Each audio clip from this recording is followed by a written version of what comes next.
pris sa richesse à ceux qui croient en lui, à ses enfants. Il dit c'est seulement ceux qui sont fils d'Abraham qui sont héritiers selon la promesse. Il dit oh, si vous êtes enfant de Dieu, Romains 8, vous êtes aussi héritier de Dieu. Et co-héritier avec Christ. C'est que quand vous êtes enfant. Et la seule façon de devenir enfant de Dieu, c'est de naître de nouveau. Et naître de nouveau, c'est croire et confesser que Jésus est sauveur et Seigneur de sa vie. Est-ce qu'on peut prêcher ça aux chrétiens? Oui. Beaucoup de personnes viennent à l'église sans jamais naître de nouveau. Est-ce qu'au-dedans de toi, l'Esprit de Dieu te dit mon fils, mon enfant, as-tu reçu déjà la joie du salut? Ou même sans rien, une joie t'anime? Ce n'est pas tes voitures qui font ta joie, ce n'est pas tes comptes bancaires qui font ta joie, mais le fait que tu es enfant de Dieu, le fait que tu es Christ en toi, fait déjà ta joie complète. Ce n'est que quand tu es né de nouveau que tu peux retrouver cette joie.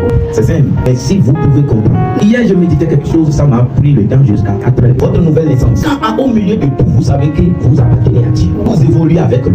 Rien ne marche en dehors de Christ. Parce que si ça marchait en dehors de lui, ça finira par s'écrouler. Je ne veux pas que tu montes et après, on te cherche, on ne te trouve pas. Psaume 37 dit, les méchants, ils se lèvent, ils ne t'irritent pas contre eux. Parce qu'il dit, les choses prennent comme une fumée. Et après, ça disparaît aussi vite. Ton cas ne sera pas ainsi. Amen. Je dis, toi, tu ne vas pas disparaître comme ça. Amen. La nouvelle naissance.